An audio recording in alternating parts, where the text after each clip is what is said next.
I'm just a bill, yes, I'm only a bill, and I'm sitting here on Capitol Hill, is a quote from a famous educational video that many of you probably know. But I'm here to tell you today that that is not the only bill that you need to be worrying about. Deficit spending and national debt are huge problems in the United States, and it's constantly hitting people where it hurts, their wallets. Over the past couple years, I've taken 3 classes in economics and read many books on deficit spending and the national debt. During this speech, I will discuss how deficit spending is, the brief history of America's debt, and how it affects everyday life for every American. Let's begin with the explanation of what deficit spending is. Deficit spending is defined as, by the Merriam-Webster Dictionary, that the spending of public funds raised by borrowing rather than taxation. This means that any time that you or the government spends more money than they currently have or are taking in, is their deficit spending. In Vern Schauvel's article about deficit spending, he gave the statistics that we have just under 1/3 of a billion people. That means every $1 billion of debt that the United States has, every person, man, woman, and child, owes $3. But the sad thing is, we don't only owe $1 billion of debt, we actually owe 15 trillion. So that means by just being born, every American owes $50,000. Now that I've explained the snowballing effect of deficit spending, I'll give you an example of how it works.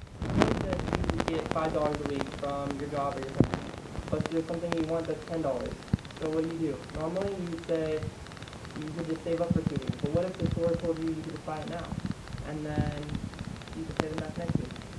That sounds all and good, but it's actually deficit spending. What if next week something comes up, an emergency, where you need the money, but you don't have it, or now you owe 2 people $5 and you only have $5? Now that you have a grasp of what deficit spending is, I'm going to move on to my second point, which is how debt and deficit spending have snaked their way into our government's history. The massive debt that many countries of the world are facing is a serious problem, and as I travel through a brief history of our debt, please bear with me for some statistics. There are several major points in the history of the United States that have affected our debt and deficit. The first major point in history for the United States is in the 1790s when Alexander Hamilton, our first Treasury Secretary, created the National Federal Debt. According to the article U.S. National Debt and Deficit Spending History, the debt at the time was created for funding the Revolutionary War, which grew to be as large as 35% of the GDP. The second major point for deficit spending in the United States was the Great Depression.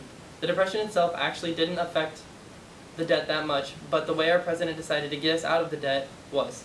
He created many jobs and companies and by spending money, and many of these agencies still exist today. The third and most devastating landmark for America's deficit spending was the entirety of the 19th century, but especially the World War. The war increased our debt to over 100% of the GDP, which means the whole country was actually spending more money than they were taking in. Now, having explained where our debt came from, I'll move on to my third point, which is how deficit spending and the debt affect you as individuals. One of the biggest ways that the national debt has affected you is through the money in your wallet. Suppose that as the government spends more money, they have to raise taxes in order to keep up. If they're spending $100 a year, they have to be at least taking in $100 in taxes, or they're in debt. So, as the deficit raises, taxes increase. And the more taxes increase, the less money you're going to have. The second way the deficit affects you is job searching. As the deficit increases and debt increases, the companies don't do as well because the economy is down. This means that finding a job and keeping your job is going to be harder. And we all know how hard it is already to find a job, so we don't really need any added difficulty on that. The third reason is that the deficit spending affects you is through it's a waste of government time. Other governments, instead of spending time on things that we care about more, such as the war or unemployment or getting easier ways for us to get jobs, it's having to spend money making legislation on spending less money in deficit, and this can't help.